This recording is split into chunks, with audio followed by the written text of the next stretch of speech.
السلام عليكم ورحمة الله وبركاته.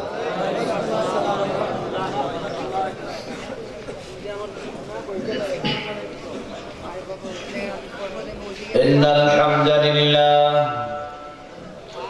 الحمد لله نحمده ونستعينه ونستغفره ونعوذ بالله من شرور أنفسنا ومن سيئات أعمالنا ومن يهده الله فلا مضل له ومن يضلله فلا هادي له أشهد أن لا إله إلا الله وحده لا شريك له وأشهد أن محمدًا عبده ورسوله. يا أيها الذين آمنوا اتقوا الله حق تقاته ولا تموتن إلا وأنتم مسلمون.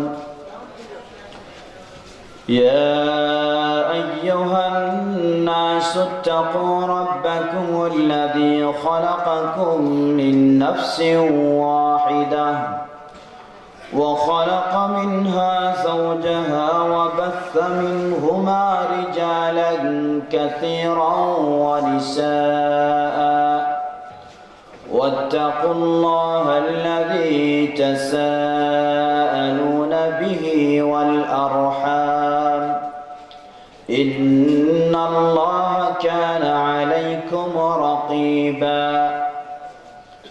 يا أيها الذين آمنوا اتقوا الله وقولوا قولا سديدا يصلح لكم أعمالكم ويغفر لكم ذنوبكم ومن يطع الله ورسوله فقد فاز فوزا عظيما.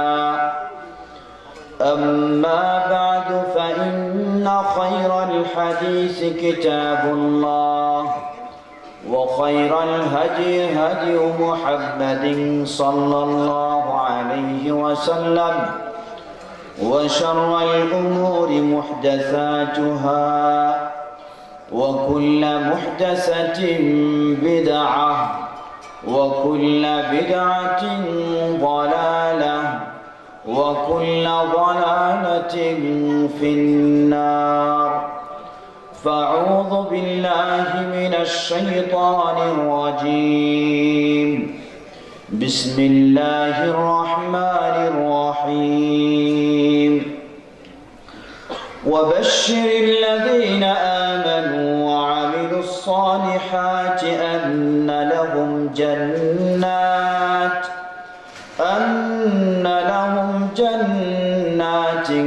تجري من تحتها الأنهار كلما رزقوا من ثمرة رزقا قالوا هذا الذي رزقنا من قبل وأتوا به متشابها ولهم فيها أزواج مطهرة وهم فيها خالدون.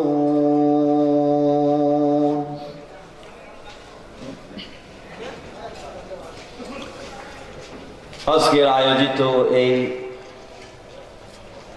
কোরআন সহিহ হাদিসের ইসলামী ওয়াজ মাহফিলের সম্মানিত সভাপতি সাহেব, প্রধান অতিথি, আমন্ত্রিত উলামায়ে কেরাম, সামনে উপবিষ্ট বয়োজ্যেষ্ঠ বয়োকনিষ্ঠ প্রাণপ্রিয় দিনদার ভাই সকল, পর্দার আড়ালে দিনদার মা ও বোনেরা, আশেপাশে বহুতল ভবন সমূহে বসবাসকারী দিনদার ভাই ও বোনেরা,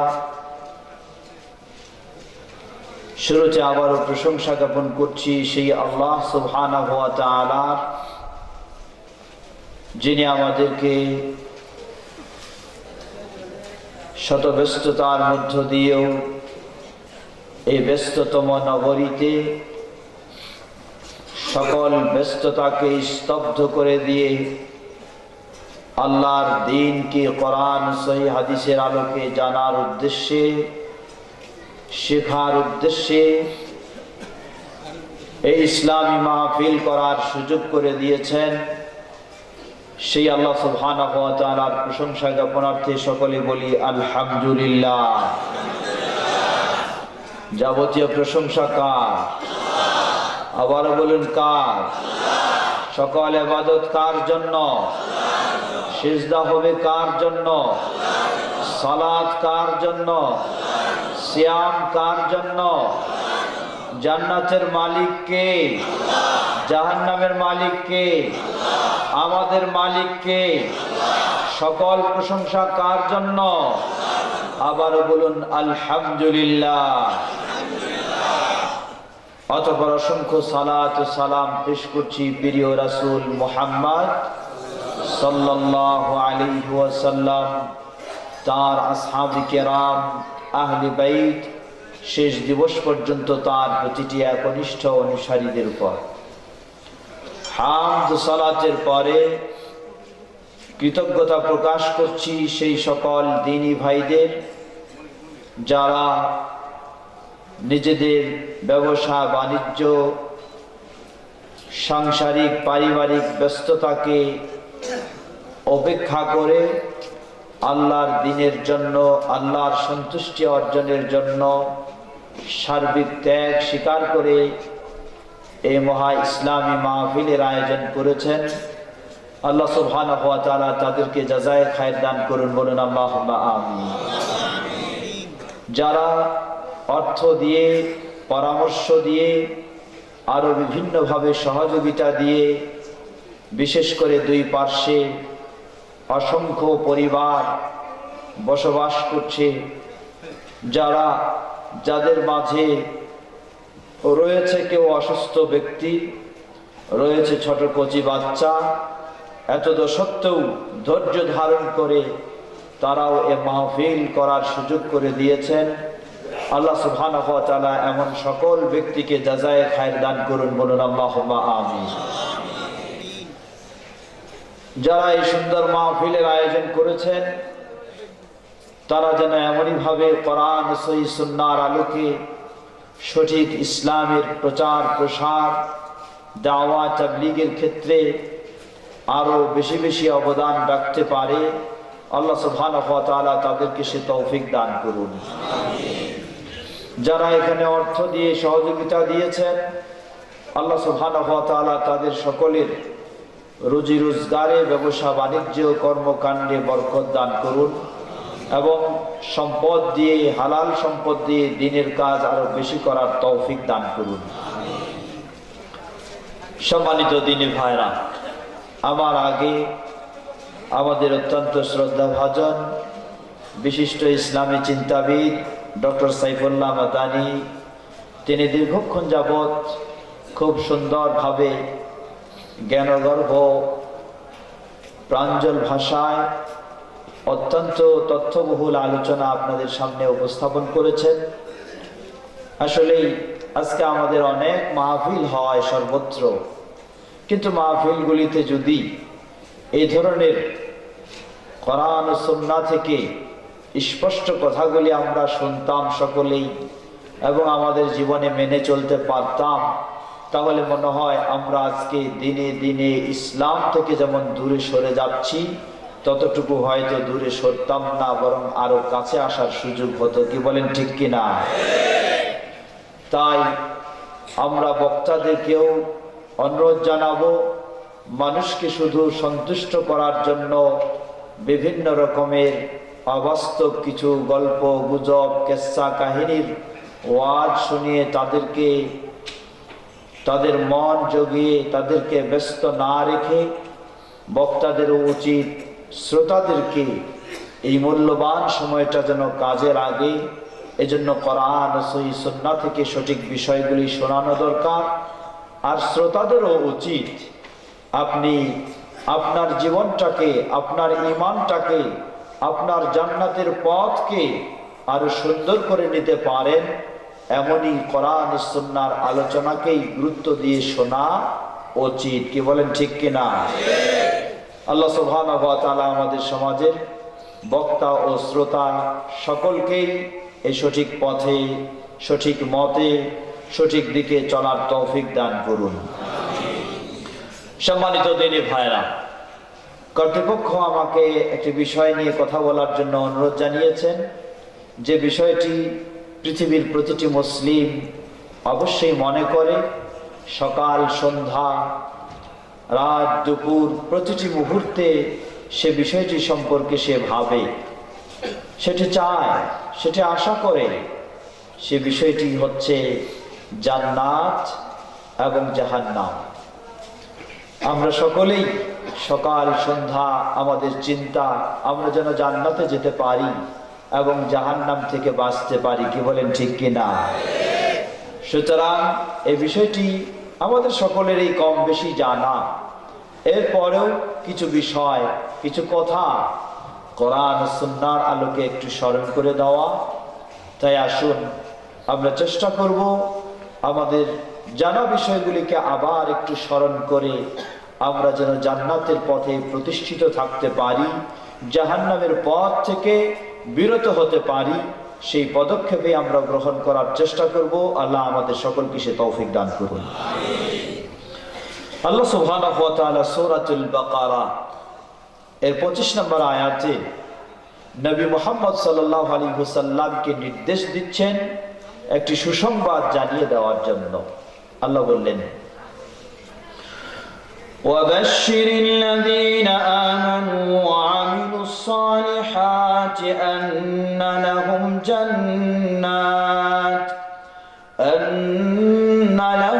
جَنَّاتٍ تَجْرِي مِنْ تَحْتِهَا الْأَنْهَارُ كُلَّمَا رُزِقُوا مِنْهَا مِنْ ثَمَرَةٍ رِزْقًا قَالُوا هذا الذي رزقنا من قبل وأتوا به متشابها ولهم فيها أزواج مطهرة وهم فيها خالدون। আল্লাহ সুবহানাহু ওয়া তাআলা প্রিয় নবী মুহাম্মদ সাল্লাল্লাহু আলাইহি ওয়াসাল্লামকে নির্দেশ করছেন, বললেন,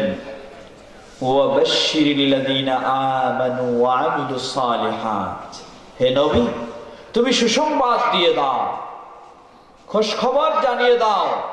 কাদেরকে? যারা ঈমান এনেছে এবং সৎকর্মশীল, সৎকর্ম করে। যারা ঈমান এনেছে এবং সৎকর্ম করে তাদেরকে সুসংবাদ দিয়ে দাও। কিসের সুসংবাদ? হলো আন্না লাহুম জান্নাতিন তাজরি মিন তাহতিহাল আনহার। তাদের জন্য একটি দুটি নয়, তাদের জন্য একাধিক জান্নাত প্রস্তুত রয়েছে, যেই জান্নাতগুলির তলদেশে অসংখ্য নহর সমূহ প্রবাহিত। বলুন সুবহানাল্লাহ। একটি দুটি জান্নাত নয়, জান্নাতিন, একাধিক জান্নাত তাদের জন্য প্রস্তুত রয়েছে। আল্লাহু আকবার। কে না চায় সেই জান্নাতে যেতে? কারা জান্নাতে যেতে চান না একটু হাত তোলেন তো দেখি। কয়েকজন হাত তুলেই ফেলেছে। আসলে ওনারা জান্নাত ঠিকই চান, সেই ক্ষেত্রে ভুল করেননি, ভুল করেছেন হয়তো একটু বুঝতে। আমরা সকলেই জান্নাতে যেতে চাই। কারা একটু যেতে চান এবার একটু হাত তোলেন তো দেখি। মাশাআল্লাহ। আল্লাহ আমাদের হাতগুলিকে কবুল করে নিন। আমরা যেন কোরআন ও সহিহ হাদিসের আলোকে ইসলাম জেনে মেনে জান্নাতের পথে চলতে পারি। আল্লাহ আমাদেরকে তৌফিক দান করুন। আমরা যেন সকলেই এভাবে জান্নাতুল ফেরদাউসে সমবেত হতে পারি। আল্লাহ আমাদের জন্য কবুল করে নিন। আমরা যেন জান্নাতের পথে চলতে পারি গোটা জীবন, সেই তৌফিক আমাদেরকে দান করুন। জান্নাতের পথে চলার জন্য যেভাবে কোরআন ও সহিহ সুন্নাহর আলোকে ইসলামকে জেনে মেনে চলতে হয়, সেই তৌফিক আমাদেরকে দান করুন। হাত নামা। তাহলে জান্নাতে সবাই যেতে চায়, দ্বিমত তো কেউ নাই, তাই না? আল্লাহ সুবহানাহু ওয়া তাআলা আমাদের সকলকে তৌফিক দান করুন। আল্লাহ সুবহানাহু ওয়া তাআলা নবী মুহাম্মদ সাল্লাল্লাহু আলাইহি ওয়াসাল্লামকে সুসংবাদ দেওয়ার জন্য নির্দেশ দিলেন, হে নবী, তুমি সুসংবাদ দিয়ে দাও যারা ঈমান এনেছে এবং সৎকর্ম করে, সৎ কাজ করে, যে তাদের জন্য আল্লাহ সুবহানাহু ওয়া তাআলা একটি দুটি নয়, একাধিক জান্নাত তাদের জন্য তৈরি করে রেখেছেন, যেই জান্নাত সমূহের তলদেশে নহর সমূহ প্রবাহিত। আল্লাহ আবারও বলছেন, বলে দাও আরো, কুল্লামা রুজিকু মিনহা মিন সামারাতির রিজকান ক্বালু হাযা আল্লাযী রুজিকনা মিন ক্বাবল। যখনই তাদেরকে সেই জান্নাতে বহু ধরনের ফল মূলের রিজিক দেওয়া হবে, তারা যেন বলতে চাইবে যে এই ধরনের রিজিক মনে হয় আমাদেরকে আগেও দেওয়া হয়েছিল। দেখতে হয়তো একই মনে হবে, কিন্তু স্বাদে কখনো এক হবে না। আল্লাহ সুবহানাহু ওয়া তাআলা সেই জান্নাতের বর্ণনা কত কোরআন এবং সুন্নায় কতভাবে আল্লাহ সুবহানাহু ওয়া তাআলা তুলে ধরেছেন, যার বলা শেষ করে যায় না। আল্লাহ কোরআনুল কারীমের মাঝে বিভিন্ন আয়াতে সুন্দরভাবে বলতেছেন। আল্লাহ বলেন,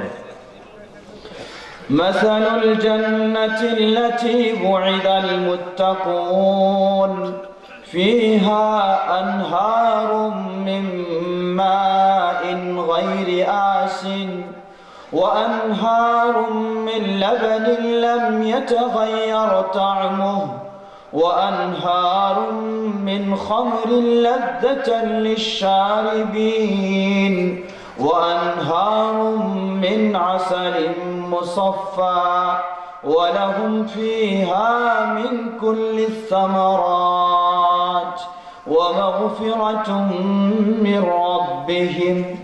الله سبحانه وتعالى سورة محمد 51 নম্বর আয়াতে বলছেন, মাসালুল জান্নাতিল্লাতী ওয়াইদাল মুত্তাকুন, যারা মুত্তাকিন, এই মুত্তাকিদের জন্য যেই জান্নাতের প্রতিশ্রুতি দেওয়া হয়েছে, সেই জান্নাতের বর্ণনা হচ্ছে ফিহা আনহারুম মিন মাইন গায়রি আসিন। সেখানে এমন এমন পানির ঝর্ণা, এমন এমন পানির নহরসমূহ প্রবাহিত যা কখনো শেষ হওয়ার নয়। ওয়া আনহারুম মিন লাবানিন লাম ইয়াতাগায়্যার তা'মুহু, পৃথিবীতে যদি দুধ একটু কিছুক্ষণ সময় দেরি হয়ে যায়, তাহলে তার স্বাদ কি হয়ে যায়? ঠিক থাকে না, নষ্ট হয়ে যায়? নষ্ট হয়ে যায়।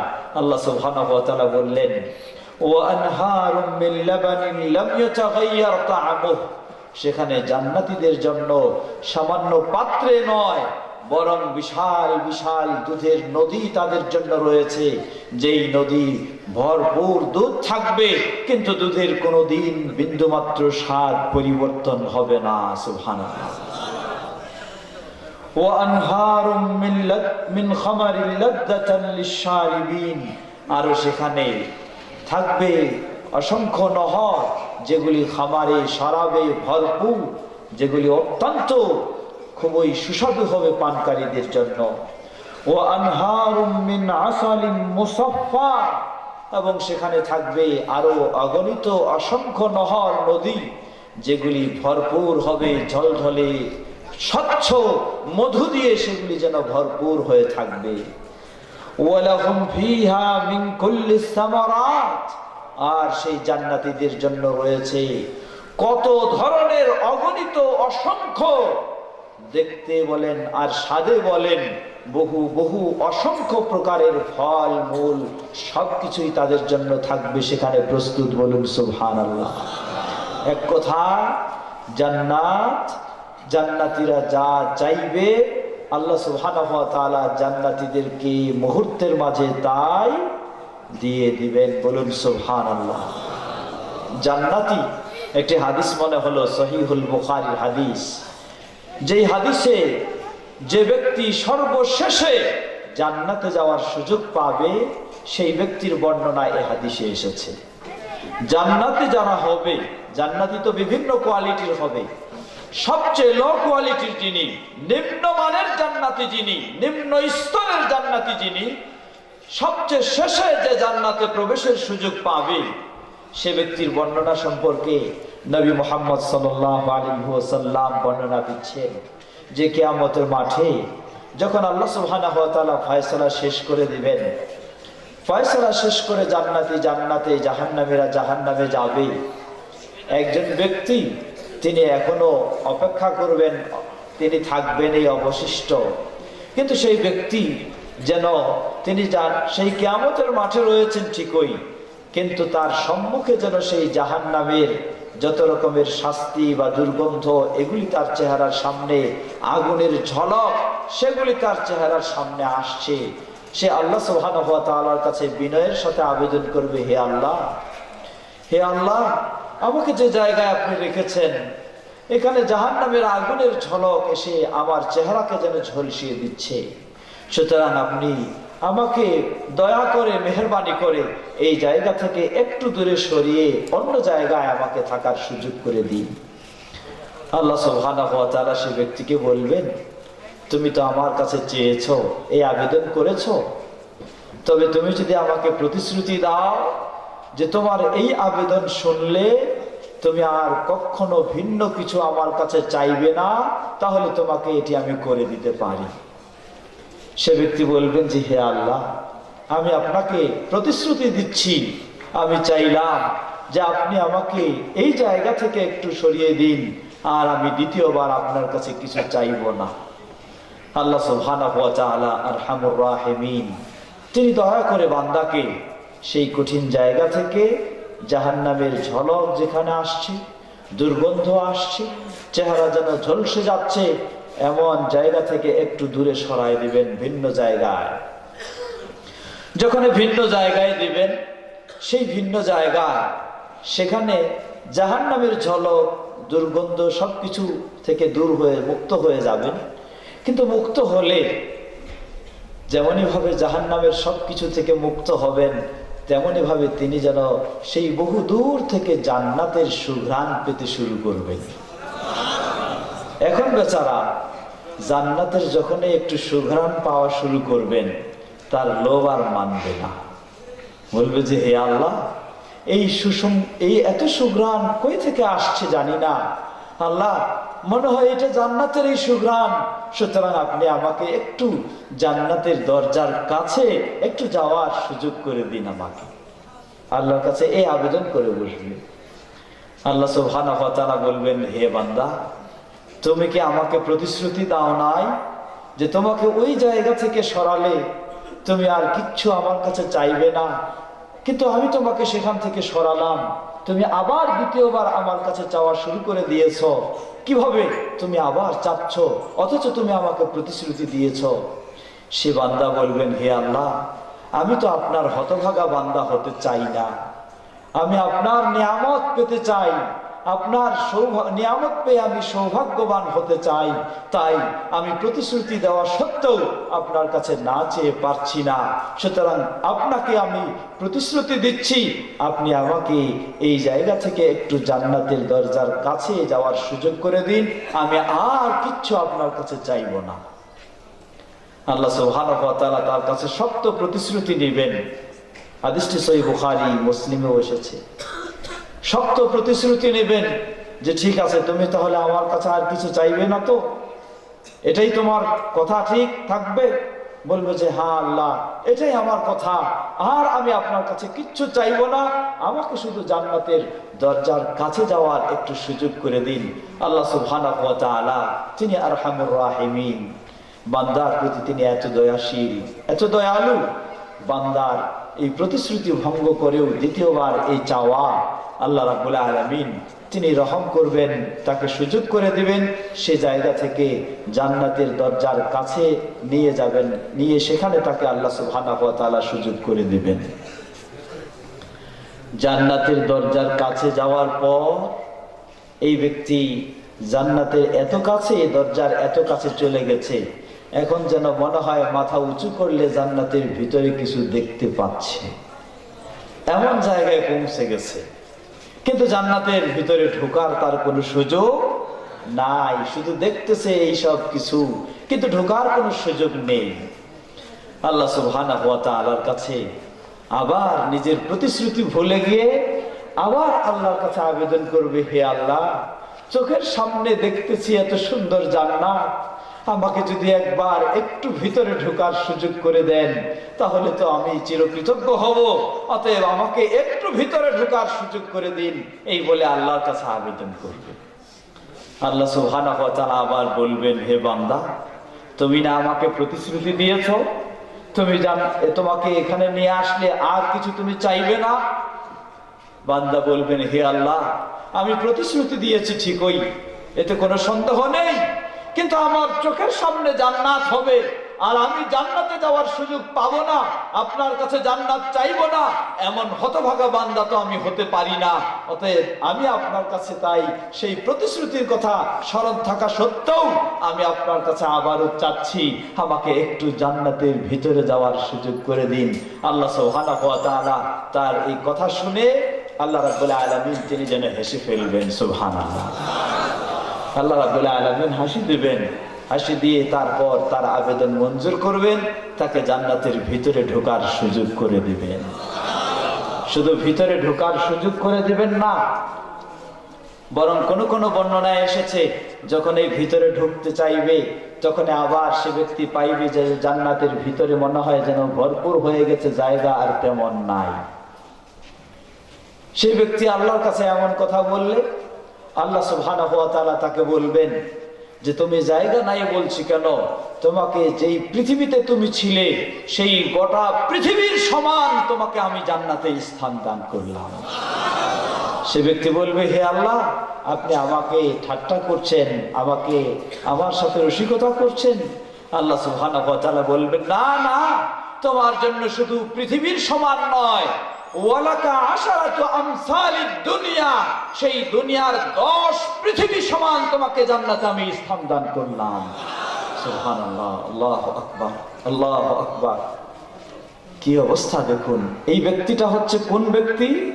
যে হলো সর্বনিম্ন স্তরের জান্নাতি। জান্নাতে যারা যাবে তাদের মাঝে সবচেয়ে নিম্ন শ্রেণীর যে জান্নাতি, আল্লাহ সুবহানাহু ওয়া তাআলা তাকে জান্নাতে এই বাংলাদেশ নয়, এই গোটা বিশ্বের পৃথিবীর 10 গুণ তাকে জান্নাতে স্থান দান করবেন। বলুন সুবহানাল্লাহ, আল্লাহু আকবার। এজন্য অনেক সময় অনেক ভাইরা প্রশ্ন করে বসেন। কি প্রশ্ন করেন? বলেন যে আমরা শুনতেছি জান্নাতীদের সংখ্যা হবে খুব কম, আবার জান্নাতের সংখ্যা শুনি 8টা না 7টা। জান্নাতের সংখ্যা 8টা না 7টা? জান্নাতের সংখ্যা শুনি 8টা, আর জাহান্নামীদের সংখ্যা হবে অগণিত, কিন্তু জাহান্নামের সংখ্যা কয়টা? 7টা। তাহলে বেশি মানুষ হবে জাহান্নামী, আর জাহান্নামের সংখ্যা হলো কম, আর কম মানুষ হবে জান্নাতি, আর জান্নাতের সংখ্যা হলো আবার বেশি। এটা কেমন কথা? আসলে এই কথাটা এমনই, জাহান্নাম তো হবে সেটা, যেই জাহান্নাম এর কিছু একটা নমুনা হলো আমাদের দেশেরও বা আমাদের পার্থিব জীবনের কারাগারগুলি। যে কারাগারে মানুষ যত তাকে কম জায়গা দেওয়া যায়, এটাই হলো জাহান্নামের শাস্তি।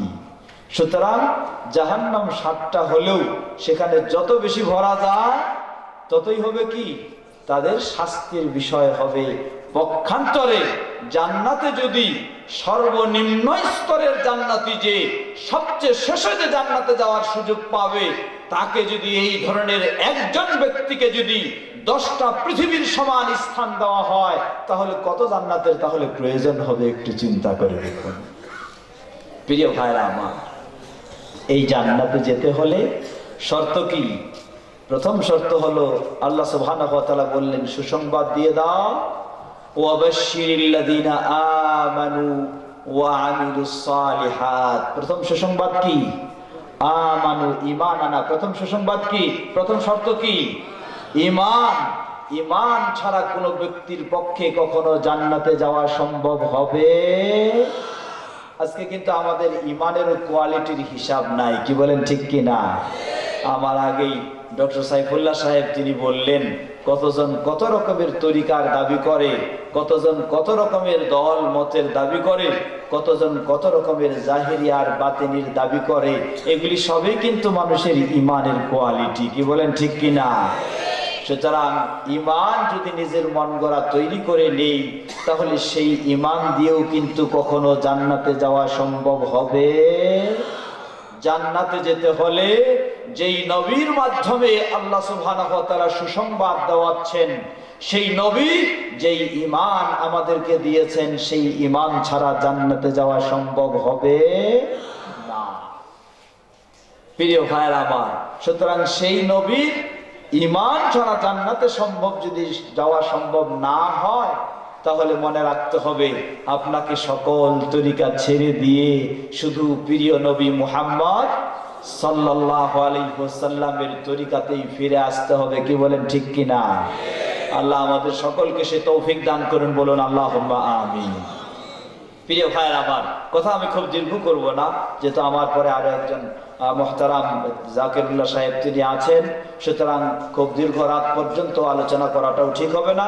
অতি অল্প সময়ের মাঝে সামান্য কিছু কথা বলে এই আয়াতকে সামনে রেখে আমি আমার বক্তব্য শেষ করবো ইনশাআল্লাহ। প্রিয় ভাইরা আমার, সুতরাং জান্নাতে যাওয়ার প্রথম শর্ত হলো কি? ঈমান। প্রথম শর্ত ঈমান।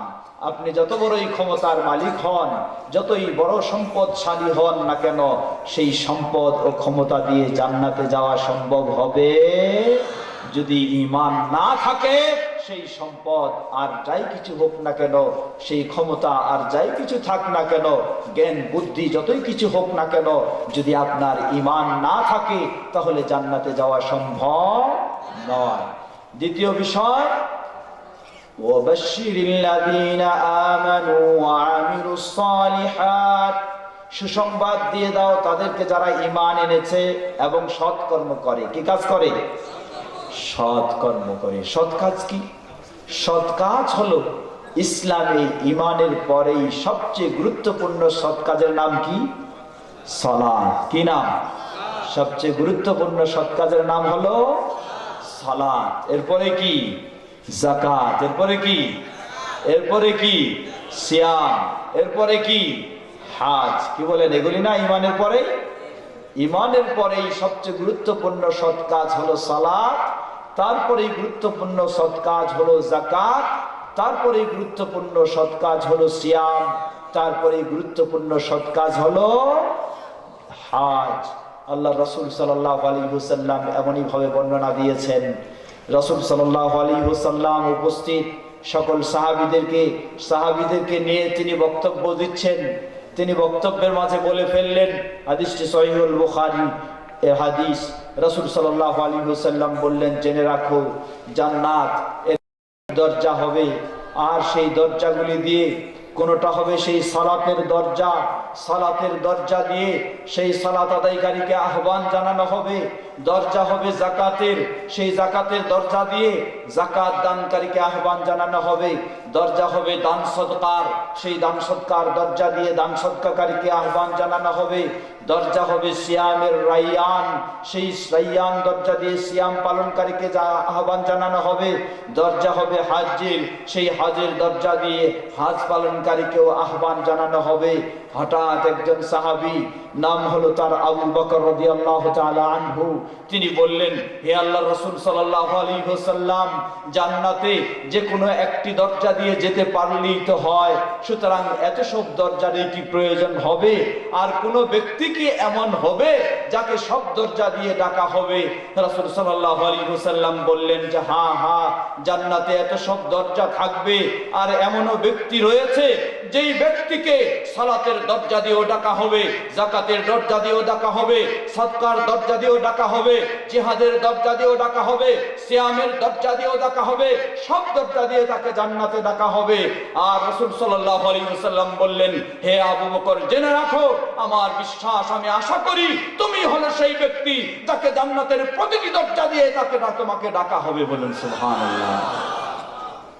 প্রিয় ভাইরা আমার, আফসোস লাগে আজকে কতক সমাজ রয়েছে যারা নিজেদেরকে মুসলিম বলেও পরিচয় দেয়, আর এই সেই আবু বকর রাদিয়াল্লাহু তাআলা আনহু, যাকে জান্নাতের প্রতিটি দরজা দিয়ে ডাকা হবে, তার ক্ষেত্রে কত জঘন্যতম চিন্তা তারা করে থাকে। এমন মানুষ, এমন মুসলিম বলে পরিচয় দেয় আছে না? নাম কি তাদের? তারা হচ্ছে সেই সমাজ যারা নিজেদেরকে শিয়া বলে পরিচয় দিয়ে থাকে। জোরে বলেন নাউজুবিল্লাহ।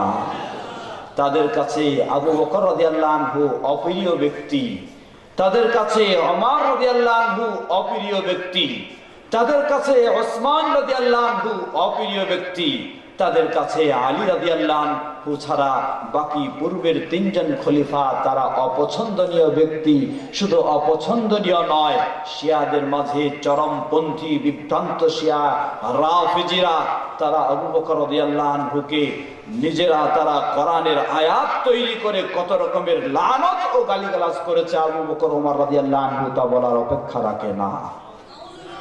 প্রিয় ভাইরা আমার, সেদিকে যাচ্ছি না, কিন্তু আফসোসের সাথে বলতে হয় আজকে আমরা অনেক সময় বিষয়টি না বুঝে বরং যারা কোরআন ও সুন্নাহর আলোকে সঠিকভাবে চলতে চায়, যারা কোরআন ও সহিহ হাদিসের আলোকে নিজেরা আমল করতে চায়, সালাত আদায় করতে চায়, ঈমান গ্রহণ করতে চায়, ইসলামের সব বিষয়গুলি পালন করতে চায়, অনেক সময় আমাদের সাধারণ কিছু মানুষ তাদেরকে শিয়া না বুঝে তাদেরকেও শিয়া বলে ভুল অপবাদ দিয়ে থাকে। কি বলেন, ঠিক কিনা? তাই আমরা বলবো যে সেই শিয়া কারা? আর কোরআন ও সহিহ হাদিসের অনুসারী তারা হলেন আবু বকর রাদিয়াল্লাহু আনহুর অনুসারী, তারা হলেন ওমর রাদিয়াল্লাহু আনহুর অনুসারী, তারা হলেন ওসমান রাদিয়াল্লাহু আনহুর অনুসারী, তারা হলেন আলী রাদিয়াল্লাহু আনহুর অনুসারী। এরা কখনো এক হতে পারে? প্রিয় ভাইরা আমার, সুতরাং সেই জান্নাত, যেই জান্নাত অপেক্ষা করছে যারা সালাত আদায় করবে তাদের জন্য, যারা যাকাত আদায় করবে তাদের জন্য, যারা আল্লাহর পথে দান করবে তাদের জন্য, যারা জিহাদ ফিসাবিল্লাহ অংশ নেবে তাদের জন্য, যারা সেই রমাদানের সিয়াম পালন করে তাদের জন্য, শুধু তাই নয়, অনুরূপভাবে যারা হজ সম্পাদন করে তাদের জন্য। রাসূল সাল্লাল্লাহু আলাইহি ওয়াসাল্লাম সব বিষয়গুলি স্পষ্টভাবে বর্ণনা দিয়েছেন। সুতরাং কোন মুসলিমের পক্ষে কখনো সম্ভব হবে না জান্নাতে যাওয়া যদি তার মাঝে ঈমান এবং সৎ আমল না থাকে। অনেকেই বলা যদি হয় যে ভাই চলেন, আপনি তো অনেক ব্যস্ত, অনেক কিছু কাজ করতেছেন, চলেন একটু মসজিদে যাই, সালাত আদায় করি। তিনি অনেক সময় জবাব দিয়ে ফেলেন, কি বলেন? বলেন যে আমি নামাজ না পড়লেও আমার ঈমান ঠিক আছে। কি বলেন, আছে না এরকম জবাব? হয় না? তো এই জবাব যদি কেউ দিয়ে থাকে, জেনে নিন ওই ব্যক্তির ঈমানও ঠিক নাই, তার নামাজও ঠিক নাই, তার জন্য জান্নাতও ঠিক নাই। প্রিয় ভাইরা আমার, সুতরাং জান্নাতে যেতে হলে ঈমান প্রয়োজন। শুধু ঈমানেই যথেষ্ট নয়, প্রয়োজন আপনার সালাত, প্রয়োজন আপনার সিয়াম, প্রয়োজন আপনার যাকাত, প্রয়োজন আপনার সিয়াম, প্রয়োজন আপনার হজ, সবগুলি প্রয়োজন। শুধু এমনটিও নয়, বরং আরো বহু কিছু বিষয় রয়েছে, সেগুলিও প্রয়োজন। উভয় পার্শ্বে অসংখ্য বাড়িঘর রয়েছে, বাড়িঘরে পর্দার আড়ালের মা ও বোনেরাও রয়েছেন। আল্লাহ রাসূল সাল্লাল্লাহু আলাইহি ওয়াসাল্লাম আরো কঠিনভাবে উচ্চারণ করেছেন, জান্নাতে যেতে হলে পর্দাও প্রয়োজন। কি বলেন, ঠিক কিনা? কোন মুসলিম পুরুষ যদি হয়ে থাকে, তার অধীনস্থ নারীদের যদি পর্দার ব্যবস্থা না থাকে, তিনি যদি কোনো ব্যবস্থা না নেন, স্পষ্টভাবে রাসূল সাল্লাল্লাহু আলাইহি ওয়াসাল্লাম বলেন, আদ-দায়ুসু লা ইয়াদখুলুল জান্নাহ। ওই দায়ুস ব্যক্তি যার অধীনস্থ নারীরা সঠিকভাবে পর্দা আদায় করে না, পর্দা পালন করে না, তাদের পক্ষে জান্নাতে যাওয়া সম্ভব হবে? ঠিক অনুরূপভাবে সহিহ মুসলিমের হাদিসেও স্পষ্ট বলে দিয়েছেন, যেই নারীরা তারা নিজেদেরকে যতই মুসলিম বলে দাবি করুক না কেন, অর্ধ উলঙ্গ হয়ে এই ধরনের ভাবে যখন তারা চাল চলন হয়ে থাকে, এমন ব্যক্তি, এমন নারীরা, তাদের পক্ষেও কখনো যারা অসভ্য অশ্লীল ভাবে বেপরদায় চলে থাকে, সেই নারীদের পক্ষেও কখনো জান্নাতে যাওয়া সম্ভব হবে? প্রিয় ভাইরা আমার, জান্নাতে যেতে পারবে একজন মানুষ, এর সবচেয়ে গুরুত্বপূর্ণ আরেকটি দিক হলো আল্লাহ রাসূল সাল্লাল্লাহু আলাইহি ওয়াসাল্লাম বিভিন্নভাবে সে বিষয়টিকে তুলে ধরেছেন। তাহলে যে ব্যক্তি তাওহীদ আল্লাহ সুবহানাহু ওয়া তাআলার একত্ববাদের উপর প্রতিষ্ঠিত হবে, তার ওই স্থান হবে কোথায়? জান্নাতে। তার এই স্থান হবে কোথায়? জান্নাতে। আর তাওহীদ যার হারিয়ে যাবে, বরং তাওহীদ হারিয়ে লিপ্ত হবে কিসে? শিরকে লিপ্ত হয়ে যাবে, তার জন্য জান্নাত হালাল হয়ে যাবে না হারাম হয়ে যাবে? তার জন্য জান্নাত একেবারে চিরতরে হারাম হয়ে যাবে, যতক্ষণ না সে তওবা করে নতুন ভাবে মুসলিম হতে পারে। আল্লাহ সুবহানাহু ওয়া তাআলা এই বর্ণনা কোরআনুল কারীমের বিভিন্ন আয়াতে দিয়েছেন। সূরা আল মাইদার ৭২ নম্বর আয়াতে আল্লাহ বলেন, ইন্নাহু মান ইউশরিক বিল্লাহ ফাকাদ হারামাল্লাহু আলাইহিল জান্নাহ ওয়া মাওয়াহুন নার ওয়া মা লিয-যালিমিনা মিন আনসার। আল্লাহ সুবহানাহু ওয়া তাআলা স্পষ্টভাবে বললেন, ইন্নাহু মান ইউশরিক বিল্লাহ, যে আল্লাহর সাথে শিরকে লিপ্ত হয়ে যায়, হতে পারে তার আকীদার ক্ষেত্রে শিরকে লিপ্ত, হতে পারে তার আমলের ক্ষেত্রে শিরকে লিপ্ত, হতে পারে তার আদর্শগতভাবে শিরকে লিপ্ত, হতে পারে আল্লাহর আনুগত্যে শিরকে লিপ্ত, হতে পারে আল্লাহর বিধান মানার ক্ষেত্রে শিরকে লিপ্ত, হতে পারে আল্লাহর সুন্দর গুণাবলীকে সাব্যস্ত করার ক্ষেত্রে শিরকে লিপ্ত।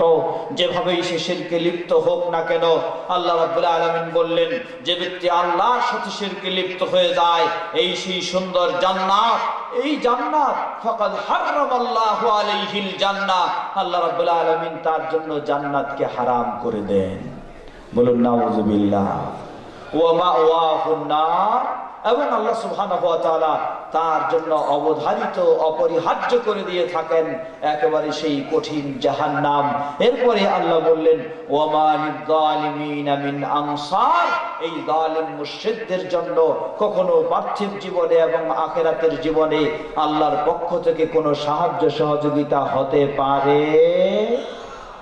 প্রিয় ভাইরা আমার, সুতরাং জান্নাতে যেতে হলে আরো বহু বিষয় রয়েছে, সেগুলি আপনাকে একজন মুসলিম হিসেবে পালন করে চলতে হবে। আরো সুন্দর বিষয় দেখুন, আজকে আমরা পরস্পরে চলাফেরার ক্ষেত্রে, পরস্পরের লেনদেনের ক্ষেত্রে, পরস্পরে আচার আচরণের ক্ষেত্রে, পরস্পরে আমাদের একে অপরের সাথে যে কথাবার্তা, সব কিছুর ক্ষেত্রে আমাদের বিষয়গুলিকে মনে রাখতে হবে। ইসলাম যেন সবগুলির ক্ষেত্রে জান্নাতকে সম্পৃক্ত করে দিয়েছে। আপনি একজন মুসলিম আরেকজন মুসলিমের সাথে সম্পর্ক রাখবেন কিভাবে, সেটিও সম্পৃক্ত হয় জান্নাতের সাথে, নয় জাহান্নামের সাথে। আপনি একজন মানুষ, আপনার আত্মীয় স্বজন রয়েছে, সেই আত্মীয় স্বজনের সাথে আপনি কিভাবে চলবেন, সেটাও সম্পৃক্ত হচ্ছে হয় জান্নাতের সাথে, নয় জাহান্নামের সাথে। কারণ রাসূল সাল্লাল্লাহু আলাইহি ওয়াসাল্লাম স্পষ্টভাবে ঘোষণা দিয়েছেন, আপনি আপনার আত্মীয়তার সম্পর্ক যদি ছিন্ন করে ফেলেন, তাহলে আপনার জন্য জান্নাতে যাওয়া সম্ভব হবে না। উপস্থিত রয়েছেন পার্শ্বে পর্দার আড়ালের মা ও বোনেরা, ঠিক তেমনি ভাবে প্রতিবেশীর সাথে ভালো আচরণ করা, এই বিষয়টি অত্যন্ত গুরুত্বপূর্ণ। রাসূল সাল্লাল্লাহু আলাইহি ওয়াসাল্লামকে একজন সহিহ হাদিসে প্রমাণিত জিজ্ঞাসা করা হলো দুইজন মহিলার ক্ষেত্রে, দুইজন মহিলার বিষয়ে জিজ্ঞাসা করা হলো। রাসূল সাল্লাল্লাহু আলাইহি ওয়াসাল্লামকে বলা হলো, একজন মেয়ে মানুষ, তিনি কি করেন, তার প্রতিদিন 5 ওয়াক্ত ফরজ সালাত এবং ফরজ ইবাদতগুলিকে তিনি সঠিকভাবে পালন করেন, কিন্তু নফল ইবাদত তেমন তিনি বেশি করতে পারেন না, তবে তিনি প্রতিবেশীর সাথে সদাচরণ করেন, ভালো ব্যবহার করেন। রাসূল সাল্লাল্লাহু আলাইহি ওয়াসাল্লাম বললেন, ওই মহিলা দাখালাতিল জান্নাতা, সে জান্নাতে প্রবেশ করবে। বলুন সুবহানাল্লাহ। আবার দ্বিতীয় মহিলার কথা জিজ্ঞাসা করা হলো, আরো একজন মহিলা, যেই মহিলা মানুষ, তিনি তার ফরজ ইবাদতগুলি তো পালন করেন, শুধু ফরজ নয় বরং যত রকমের নফল, তাহাজ্জুদ বলেন, তাসবিহ তাহলিল বলেন, তেলাওয়াত বলেন, সব কিছু নফলগুলিও পালন করে, কিন্তু সে তার প্রতিবেশীর সাথে ভালো আচরণ করে না। নবী সাল্লাল্লাহু আলাইহি ওয়াসাল্লাম বললেন, দাখালাতিন নার, ওই মহিলা যতই সেই ফরজ কেন নফল ও সবকিছু করার পরেও যদি সে তার প্রতিবেশীর সাথে ভালো আচরণ না করে, দাখালাতিন নার, এ কারণেই সে জাহান্নামে প্রবেশ করবে। বলুন নাউযুবিল্লাহ। সুতরাং ইসলাম দেখুন, মানুষের চাল চলন, আচার আচরণ পার্শ্বের মানুষটার সাথে আপনি কিভাবে চলবেন, এটাকেও জান্নাত এবং জাহান্নামের সাথে সম্পৃক্ত করে দেওয়া হয়েছে। আল্লাহু আকবার। ঠিক একইভাবে আপনি মানুষ, এই মানুষ একটা প্রাণী, যে অবলা প্রাণী, যার বাক শক্তি নেই, কিছু কথা বলতে পারে না, কিছু বোঝাতে পারে না আপনাকে, সেই প্রাণীকেও যদি আপনি কষ্ট দেন, তার প্রতিও আপনি জুলুম করেন, তার প্রতিও অন্যায় করেন, তাহলে আপনার স্থান হয়ে যাবে কোথায়? জাহান্নামে। সহিহুল বুখারীর হাদিসে স্পষ্ট ভাবে এসেছে, একজন মেয়ে মানুষ তিনি কি করলেন, একটি বিড়ালকে ধরে বেঁধে রাখলেন এমনই ভাবে, এই বিড়ালকে তিনি খাওয়ার জন্য ছেড়েও দিলেন না এবং কোনো খাওয়াও দিলেন না। এই বিড়ালকে এমন ভাবে বেঁধে রেখেছে সেই মহিলা, যেই বিড়াল না খেয়ে এই বাধা অবস্থায় এভাবে তার পৃথিবী থেকে শেষ নিঃশ্বাস ত্যাগ করতে হয়েছে। রাসূল সাল্লাল্লাহু আলাইহি ওয়াসাল্লাম বললেন, এই মহিলাটি একটি প্রাণী, একটি বিড়ালের প্রতি এভাবে নির্যাতন করার কারণে, জুলুম করার কারণে, অবিচার করার কারণে, কষ্ট দেওয়ার কারণে দাখালাতিন নার, এই কারণেই সে জাহান্নামে প্রবেশ করবে। আবার নবী সাল্লাল্লাহু আলাইহি ওয়াসাল্লাম বললেন, একজন ব্যক্তি, সে খুবই পাপিষ্ঠ ছিল, খুবই অপরাধী ছিল, কিন্তু সেই ব্যক্তি হঠাৎ রাস্তা দিয়ে চলছে, সেটিও সহিহুল বুখারীর হাদিস।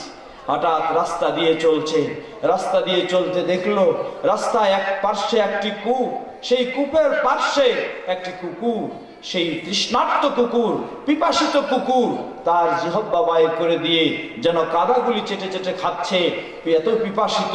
সেই ব্যক্তি কি করলো, তার পায়ের মোজা খুলে সেই কূপ থেকে পানি তুলে সেই কুকুরকে পানি পান করালো। রাসূল সাল্লাল্লাহু আলাইহি ওয়াসাল্লাম বললেন, সেই পাপিষ্ঠ ব্যক্তি হওয়া সত্ত্বেও তার এই কুকুরের প্রতিও এই ধরনের সদাচরণের কারণে, এই ভালো আচরণের কারণে দাখালাল জান্নাহ, সে জান্নাতে প্রবেশ করবে। বলুন সুবহানাল্লাহ। ইসলাম দেখুন কি, আল্লাহু আকবার।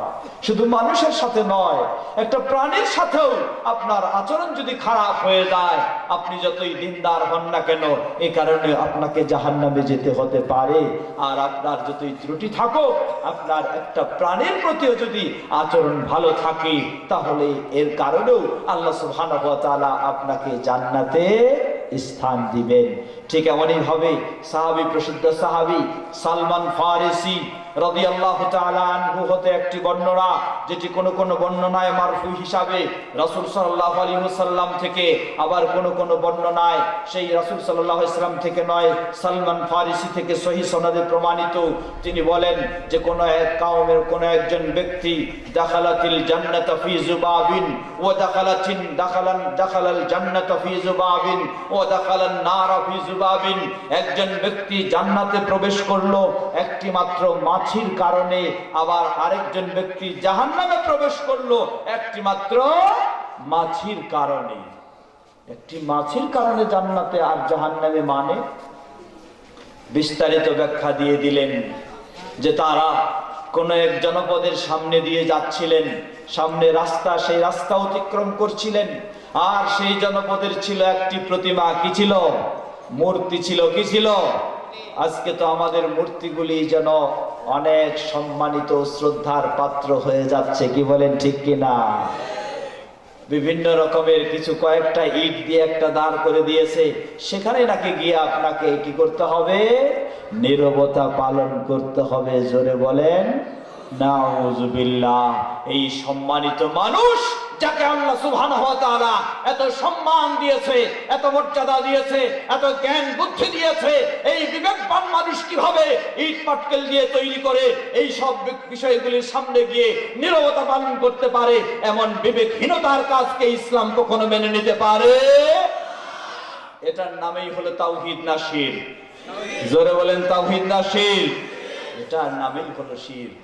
ওই সেই সাহাবী বললেন, যেমন জাতি, যেই জাতিদের ছিল এই ধরনের একটি প্রতিমা, এই ধরনের ছিল একটি মূর্তি, সেই মূর্তির পাশ দিয়ে যারা যেত তাদেরকে নির্দেশ থামানো হতো। থামানোর পরে বলা হতো, এই মূর্তির জন্য কিছু কুরবানি করে দাও, কিছু উৎসর্গ করে দাও, তাহলেই তোমাকে ছেড়ে দেওয়া হবে। আর যদি উৎসর্গ না করে, কুরবানি কিছু না করে, তাহলে তাকে সেখান থেকেই হত্যা করে শেষ। ঠিক তেমনি ভাবে দুজন ব্যক্তি যাচ্ছিলেন। একজন ব্যক্তি বললেন, তাকে বলা হলো তুমি এখানে কিছু কুরবানি করো। সে ব্যক্তি বললেন আমার কাছে তো কিছুই নেই, আমি কি কুরবানি করব? বললেন তারা তাকে বললেন যে তুমি কুরবানি করো, কিছু না থাকলেও এই উড়ন্ত একটা মাছিকে ধরে তুমি এখানে উৎসর্গ করে দিয়ে যাও। ঠিক সেই ব্যক্তি মুক্তির পথ পাওয়ার জন্য উড়ন্ত মাছিকে ধরে সেই প্রতিমার কাছে উৎসর্গ করে দিয়ে গেল। নবী সাল্লাল্লাহু আলাইহি ওয়াসাল্লাম বললেন দাখালান নারা ফি যুবাবিন, একটি মাছির কারণে হলেও সে জাহান্নামে প্রবেশ করলো। বলুন নাউযুবিল্লাহ। কারণ একটি মাছির হলেও এই মাছি উৎসর্গ করতে পারেন, কুরবানি করতে পারেন একমাত্র কার জন্য? একমাত্র কার জন্য? আল্লাহ সুবহানাহু ওয়া তাআলার জন্য। গরু, মহিষ আর উটের বহর তো পরের কথা, একটা ছোট্ট মাছি পিপিলিকাও যদি আপনি আল্লাহ ছাড়া কোনো মাজারে, আল্লাহ ছাড়া কোনো মূর্তির কাছে, আল্লাহ ছাড়া কোনো জায়গায়, আল্লাহ ছাড়া অন্য কোনো বিষয়ের কাছে এই ধরনের উৎসর্গ করে থাকেন, আপনার এই জাহান্নামে যাওয়ার জন্য এটি যথেষ্ট। একই ভাবে বললেন ওয়া দাখালাল জান্নাতা ফি যুবাবিন, দ্বিতীয় ব্যক্তি ওই রাস্তা দিয়ে অতিক্রম করছিল। সেই ব্যক্তি, তাকেও তারা বলল যে আপনাকে কিছু না কিছু উৎসর্গ করতে হবে, এই জায়গায় কুরবানি করতে হবে, না হলে আপনাকে যেতে দেওয়া হবে না। তিনি বললেন জেনে রাখুন আমার কাছে তো কোনো উৎসর্গ করার মতো কিছুই নেই। তারা বলল যে একটি মাছি হলেও তুমি এখানে দিয়ে যাও, না হলে তোমাকে ছেড়ে দেওয়া হবে না। তিনি জবাব দিলেন জেনে রাখো আমি আমার মতো ব্যক্তি যিনি আমাকে সৃষ্টি করেছেন সেই মহান আল্লাহ সুবহানাহু ওয়া তাআলা ছাড়া সামান্য মাছি হলেও কোন ব্যক্তির জন্য, কোন বস্তুর জন্য আমি কখনো কুরবানি বা উৎসর্গ করতে পারি? আমার সব কিছু উৎসর্গ করব একমাত্র কার জন্য? লিল্লাহি তাকবীর, লিল্লাহি তাকবীর, লিল্লাহি তাকবীর। একজন মুসলিম কুরবানি করবে, নিজের জীবনকে উৎসর্গ করবে শুধুমাত্র আল্লাহ সুবহানাহু ওয়া তাআলার জন্য, অন্য কারো জন্য নয়। তার সম্পদ বলেন, তার অর্থ বলেন, যা কিছু বলেন সব কিছু উৎসর্গ করবে একমাত্র কার জন্য? আল্লাহ সুবহানাহু ওয়া তাআলা বললেন বলে দাও কুল ইন্না সালাতি ওয়া নুসুকি ওয়া মাহইয়ায়া ওয়া মামাতি লিল্লাহি রাব্বিল আলামিন। বলো আমার সালাত, আমার কুরবানি, আমার ইবাদত, আমার জীবন, আমার মরণ সব কিছু কার জন্য? লিল্লাহি রাব্বিল আলামিন। গোটা বিশ্বের যিনি স্রষ্টা, গোটা বিশ্বের যিনি মালিক, গোটা বিশ্বের যিনি পরিচালক, গোটা বিশ্বের সব ক্ষমতার যিনি অধিকারী, সেই আল্লাহ সুবহানাহু ওয়া তাআলার জন্য লা শারীকা লাহ, যে আল্লাহর কোনো শরীক হতে পারে? সেই ব্যক্তি বললেন সেই আল্লাহ ছাড়া আমি অন্য কারো জন্য কোনোদিন উৎসর্গ করি না, করবও না। সেই প্রতিমা পূজারীরা সাথে সাথে সেই ব্যক্তিকে তরবারি দিয়ে তার গর্দান দ্বিখণ্ডিত করে দিল। রাসূল সাল্লাল্লাহু আলাইহি ওয়াসাল্লাম বললেন দাখালাল জান্নাতা ফি যুবাবিন। একটি মাছি হলেও সেটাকে অস্বীকার করার কারণে, সেটাকে বর্জন করার কারণে সে ব্যক্তি জান্নাতে প্রবেশ করেছে। বলুন সুবহানাল্লাহ। প্রিয় ভাইরা আমার, সুতরাং জান্নাতের পথ আর জাহান্নামের পথ যেমন খুব কঠিন, তেমন আবার খুব সহজ। সামান্য বিষয়কে আপনি তুচ্ছ মনে করে হয়তো করে ফেলবেন, জেনে নিন এটাই আপনাকে জাহান্নামের পথের দিকে নিয়ে যেতে যথেষ্ট হবে, এটাই আপনাকে আবার জান্নাতের পথ বন্ধ করে দিতে যথেষ্ট হবে। সুতরাং প্রতিটি মুসলিমকে মনে রাখতে হবে আল্লাহ সুবহানাহু ওয়া তাআলা রাসূল সাল্লাল্লাহু আলাইহি সাল্লামের মাধ্যমে সুসংবাদ দিলেন। সুসংবাদ দিয়ে দাও তাদেরকে যারা কি করেছে, আল্লাযীনা আমানু, কি এনেছে? ঈমান এনেছে, ওয়া আমিলুস সালিহাত, এবং কি আদায় করে? সৎ কর্ম করে। তাদেরকে সুসংবাদ দিয়ে দাও। আমরা বললাম যে সৎকর্মের প্রথম সৎকর্মের নাম কি? সালাত। প্রথম সৎকর্মের নাম কি? সালাত। দ্বিতীয় হলো যাকাত, তৃতীয় হলো সিয়াম, চতুর্থ হলো হজ। এরপর এর সাথে সংশ্লিষ্ট আরো সকল দিকগুলি রয়েছে, যার নমুনা স্বরূপ আমরা কয়েকটি বিষয় তুলে ধরেছি। প্রিয় ভাইরা আমার, ঠিক এমনই ভাবে জাহান্নামের বিষয়টিও মনে রাখতে হবে। এই জাহান্নামেও একজন মানুষ খুব সহজে যেতে পারে। যে সমস্ত বিষয়ে মানুষ সেগুলি থেকে লিপ্ত হয়, সেগুলি থেকে বিরত থাকার কারণে, বিরত থাকার মাধ্যমে সে জাহান্নাম থেকে বাঁচতে পারে, সেগুলির উল্লেখযোগ্য অনেকগুলি বিষয়। তার মাঝে একটি দেখুন অত্যন্ত গুরুত্বপূর্ণ বিষয়, সহিহ মুসলিমের হাদিস। রাসূল সাল্লাল্লাহু আলাইহি ওয়াসাল্লাম বললেন, সাহাবী আব্দুল্লাহ ইবনে মাসউদ রাদিয়াল্লাহু আনহু বলেন, লা ইয়াদখুলুল জান্নাতা আহাদুন ফি কলবিহি মিসকালু যাররাতিন মিন কিবরিন। জেনে রাখো, তোমাদের মাঝে কোনো ব্যক্তির পক্ষে জান্নাতে প্রবেশ করা সম্ভব নয় যদি তার অন্তরে বিন্দু পরিমাণও কি থাকে, কিবির থেকে থাকে, অহংকার গর্ব থেকে থাকে। ভালো করে খেয়াল করবেন, হাদিসটি সহিহ মুসলিমের। রাসূল সাল্লাল্লাহু আলাইহি ওয়াসাল্লাম বললেন, লা ইয়াদখুলুল জান্নাতা আহাদুন ফি কলবিহি মিসকালু যাররাতিন মিন কিবর। যাররা পরিমাণ যদি কারো অন্তরে কিবির থাকে, অহংকার থাকে, এই কারণে তার পক্ষে জান্নাতে প্রবেশ করা সম্ভব হবে না। প্রশ্ন আসতে পারে, অহংকার কাকে বলে, কি জিনিস অহংকার? রাসূল সাল্লাল্লাহু আলাইহি ওয়াসাল্লামের কাছে সাহাবী জিজ্ঞাসা করলেন, ফাকালা রাজুলুন, ভালো করে খেয়াল করবেন, একজন সাহাবী দাঁড়িয়ে বললেন, ইন্নার রাজুলা ইউহিব্বু আন ইয়াকুনা সাওবাহু হাসানান, আন ইয়াকুনা সাওবুহু হাসানান ওয়া না'লুহু হাসানান। বললেন যে, হে আল্লাহর রাসূল সাল্লাল্লাহু আলাইহি ওয়াসাল্লাম, আমাদের মাঝে অনেক মানুষ রয়েছে, সে মানুষ চায়, বা আমরা সবাই চাই যে, কেউ চায় আমার কাপড়গুলি, জামা কাপড়গুলি হবে খুব সুন্দর, কেউ চায় আমার জুতাটা হবে খুব সুন্দর। সুতরাং এই সুন্দর হওয়াটা, এটার নামে কি কিবির? এটাই নামে কি গর্ব, অহংকার? রাসূল সাল্লাল্লাহু আলাইহি ওয়াসাল্লাম বললেন, জেনে রাখো, ইন্নাল্লাহা জামিলুন ইউহিব্বুল জামালা। আল্লাহ সুবহানাহু ওয়া তাআলা তিনি নিজেই সুন্দর, বলেন সুবহানাল্লাহ। ওয়া ইউহিব্বুল জামাল, আর আল্লাহ সুবহানাহু ওয়া তাআলা সুন্দরকে পছন্দ করেন। আল্লাহ নিজেই সুন্দর আর সুন্দর হওয়াটাকে পছন্দ করেন। অর্থাৎ আপনি আপনার জামাটাকে সুন্দর করবেন, অসুবিধা নেই, আপনার জুতাগুলোকে সুন্দর করবেন, অসুবিধা নেই, এটি আল্লাহর কাছে পছন্দনীয়। তবে কি হতে হবে, সেটি সীমা রেখার মাঝে থাকতে হবে। সীমা লঙ্ঘন হলে আবার হবে। একজন মেয়ে মানুষ তার জামাকে সুন্দর করতে করতে এখন পুরুষের জামাগুলিকে নিয়ে ফেলেছে, তাহলে এই সুন্দর আবার কখনো আল্লাহর কাছে পছন্দনীয় নয়। বরং স্পষ্টভাবে রাসূল সাল্লাল্লাহু আলাইহি ওয়াসাল্লাম বলেন, জান্নাতে প্রবেশ করা সম্ভব নয় ওই মেয়ে মানুষের, আল মারআতু মুতারাজ্জিলাতু, যেই মেয়ে মানুষটি পুরুষের বেশভূষণ ধারণ করেছে, জামা পোশাকের ক্ষেত্রেও পুরুষের মতো হয়ে গেছে, চুলের ক্ষেত্রেও পুরুষের মতো হয়ে গেছে, প্যান্টের ক্ষেত্রেও পুরুষের মতো হয়ে গেছে, চাল চলনের ক্ষেত্রেও পুরুষের মতো হয়ে গেছে, এমন মেয়ে মানুষের পক্ষে জান্নাতে যাওয়া সম্ভব হবে? আপনার পোশাকটা আপনি সুন্দর করবেন, কিন্তু তার সীমা দেওয়া হয়েছে, সেই সীমা মনে রাখতে হবে। ঠিক একজন পুরুষ মানুষ তিনিও তার বেশভূষণটাকে সুন্দর করবেন, কিন্তু সুন্দর করতে গিয়ে আজকের আমাদের যুবকরা কত সুন্দর শুরু করেছে। একজন দেখবেন যে আজকে আমাদের কলেজ ইউনিভার্সিটির ছেলে মেয়েদের দেখবেন, মেয়েদের হাত দেখবেন খালি, তাদের হাতের সব চুড়িগুলি চলে গেছে কার হাতে? ছেলেদের হাতে। মেয়েদের গলাটাও দেখবেন খালি, এর হারটা, চেনটাও চলে গেছে কার গলায়? ছেলেদের গলায়। যদি এই সুন্দর হয়ে থাকে, জেনে নিন স্পষ্টভাবে সহিহুল বুখারীর হাদিসে বর্ণনা এসেছে, রাসূল সাল্লাল্লাহু আলাইহি ওয়াসাল্লাম বলেন, লাআনাল্লাহু আল মুতাশাব্বিহিনা মিনার রিজালি বিন নিসা। আল্লাহ সুবহানাহু ওয়া তাআলার লানত, গজব, অভিশাপ ওই পুরুষদের জন্য যেই পুরুষেরা নারীদের সাদৃশ্য গ্রহণ করেছে।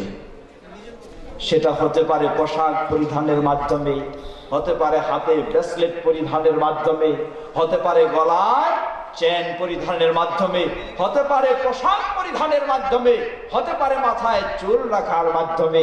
রাস্তাঘাটে চলতেও দেখবেন অনেক আজকে সেই পড়ুয়া ছেলেরা দেখা যায় যে হঠাৎ পিছন দিক থেকে তাকালে, কারণ ছেলেরাও শার্ট প্যান্ট পরে, মেয়েরাও শার্ট প্যান্ট পরে, পিছন দিক থেকে তাকালে দেখা যায় বেশ সুন্দর একটা বড় ঝুঁটি রয়েছে, একটু রবার দিয়ে ব্রেসলেট দিয়ে সেই সুন্দরভাবে চুলগুলিও বেঁধে রেখেছে, মনে হচ্ছে যেন এটি একটি মেয়ে ছাড়া আর কিছুই নয়। সামনের দিকে তাকালে দেখা যায় যে আসলে এটা মেয়ে নয়, এ হলো ইবলিসের বড় ভাই। কি বলেন ঠিক কিনা? এই হয়ে গেছে আজকে আমাদের পুরুষদেরও, এই পুরুষদেরও স্বভাব এইরকম হয়ে গেছে। সেই পুরুষের জন্য নির্দেশ ছিল তার সামনের দিকে বাড়াতে হবে, কিন্তু সামনের দিকে না বাড়ায় বাড়াতে শুরু করেছে কোন দিকে? পিছনের দিকে। সামনের দিকে না বাড়ানোর মাধ্যমেও যেমন নারীর সাথে সাদৃশ্য স্থাপন করেছে, পিছনের দিকে বাড়ানোর মাধ্যমেও সে নারীর সাথে সাদৃশ্য স্থাপন করেছে। কে বলেন ঠিক কিনা? নারীর মুখে, নারীর চেহারায়, নারীর চেহারায় তো কখনো দাঁড়িয়ে আসবে না, দাঁড়িয়ে আসবে কার চেহারা? পুরুষের চেহারায়। সেইটাও সে করে নাই। আর পিছনের দিকে যা তার ছেড়ে দেওয়া উচিত নয়, কেটে ফেলা উচিত, সেটাই সে করেছে। সুতরাং দুই দিক থেকে দেখা যায় যে নারীর মতোই সে তার সাদৃশ্য স্থাপন করেছে। প্রিয় ভাইরা আমার, সেদিকে যাচ্ছি না। সুতরাং এই ধরনের যদি কেউ সৌন্দর্য গ্রহণ করতে চায়, তাহলে এই সৌন্দর্য আবার কখনো আল্লাহ পছন্দ করেন না। আল্লাহ সুবহানাহু ওয়া তাআলা নারীদের জন্য একটা সীমা রেখা দিয়েছেন, সেই সীমার মাঝে যখন থাকবে তখন সেটাকে আল্লাহ পছন্দ করেন। পুরুষদেরকে আল্লাহ একটা সীমা দিয়েছেন, সেই সীমার মাঝে যখন সৌন্দর্য গ্রহণ করবে সেটাকে অবশ্যই আল্লাহ পছন্দ করেন। আবার আমাদের মা বোনেরা, ঢাকা শহরের বিশেষ করে যারা রাজধানীর মা বোনেরা, তাদের তো পাওয়ার আরেকটু বেশি। কি বলেন ঠিক কিনা? তারা সৌন্দর্য গ্রহণ করে, আবার এই সৌন্দর্য মানুষকে দেখানোর জন্য বিশেষ করে এই শুক্রবারের দিনটিতেও তারা রাস্তাঘাটে একেবারে অর্ধ উলঙ্গর মতো হয়ে বের হয়ে যায়। কে বলেন ঠিক কিনা? জেনে নিন, একজন মুসলিম নারী সে তার সৌন্দর্য গ্রহণ করতে পারে, কিন্তু তার এই সৌন্দর্য রাস্তাঘাটের মানুষকে দেখানোর জন্য নয়। তার এই সৌন্দর্য দেখাবে সে তার প্রিয় ব্যক্তি, তার খুব কাছের ব্যক্তি, যে তার জন্য হালাল বা সে তার জন্য হালাল, সেই ব্যক্তিটি তার স্বামীর কাছে সে যতই রূপচর্চা করবে সেটি ইসলাম অনুমতি দিয়েছে। ওই বাইরের রাস্তাঘাটে রিকশাওয়ালার সামনে আর বখাটের সামনে আর অমুকের সামনে যদি মেয়েরা আজকে রূপচর্চা করে বের হয়, তাহলে সমাজে দিনে দিনে ইফটিজিং বাড়বে না কমবে? বলুন তো।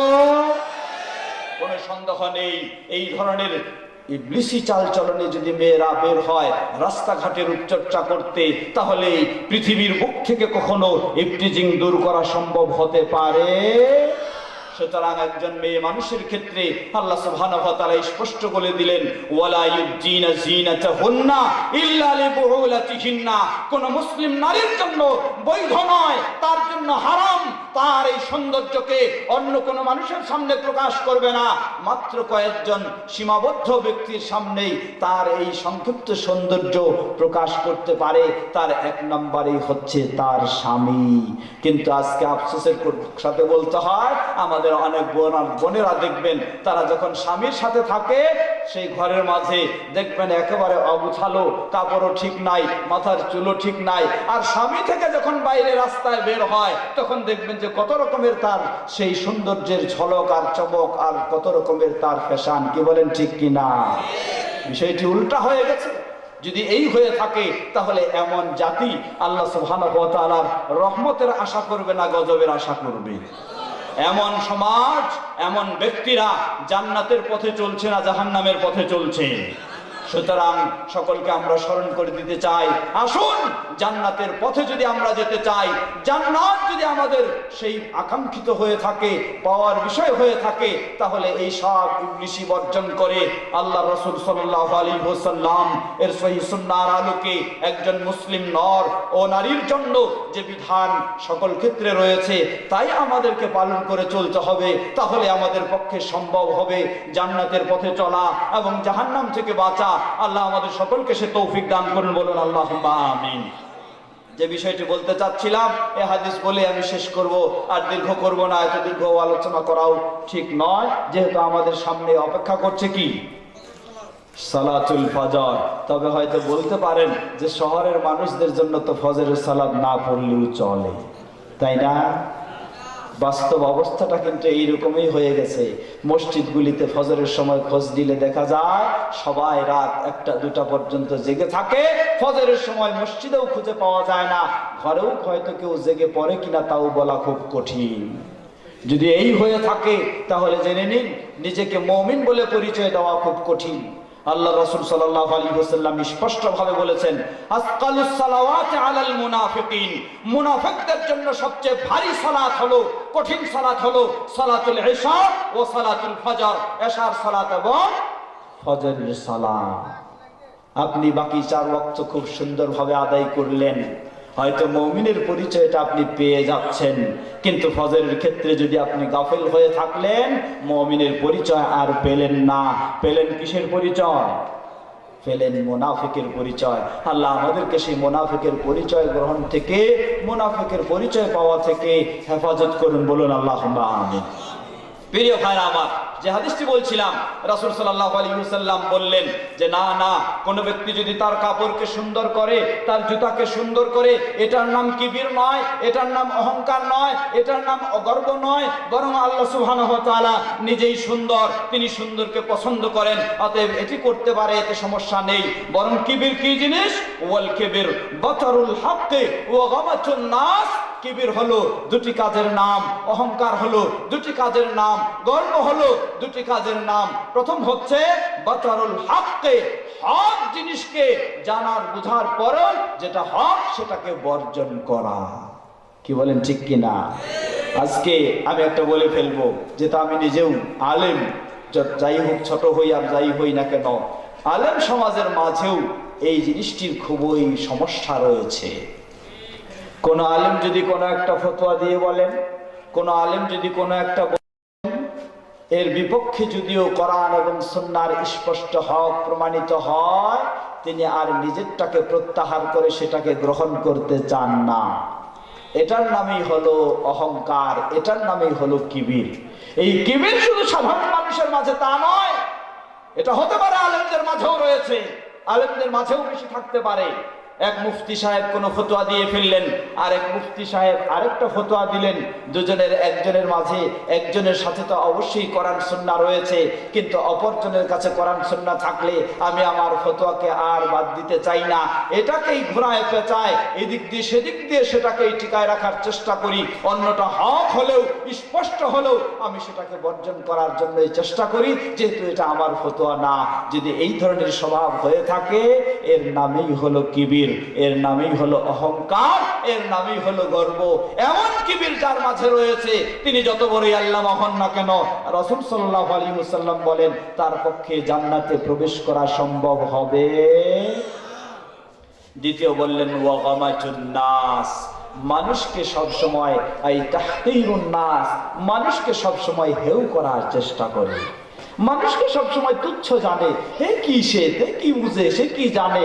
এটাও অনেকভাবে সাধারণ মানুষের মাঝে রয়েছে, নেতা নেত্রীদের মাঝেও রয়েছে, আলেম সমাজের মাঝেও রয়েছে, সকলের মাঝেও রয়েছে।